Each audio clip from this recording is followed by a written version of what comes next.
Tiedätkö sä, mitä on reko ja mitä on rekomyynnit? Lasse Luomo on aloittanut taas rekoilun, eli nyt saa taas rekosta tilata näitä meidän tuotteita. Rekomyynti on lähituottajien, että lähituottajat myyvät sulle tuotteita suoraan ilman välikäsiä. Rekotuotteita sä voit ostaa sillä tavalla, että sä liityt Facebookissa sun oman paikkakunnan rekoryhmään ja seuraat sieltä, kun me tuottajat tehdään sinne ilmoituksia. Esimerkiksi Lasse Luomo on tehnyt sinne ilmoituksen, että meillä on näitä ja näitä tuotteita myytävänä, niin sä voit Facebookiin mennä ja kommentoida, että mä haluaisin ostaa vaikka näitä yrttejä tai vaikka tomaatteja ja kurkkuja.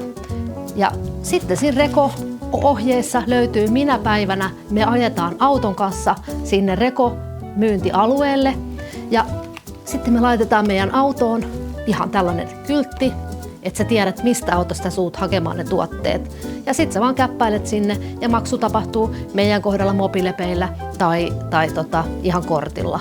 Eli hyvin yksinkertaista, mutta idea on se, että sä saat tuotteet varmasti tuoreena suoraan tuottajalta ilman välikäsiä.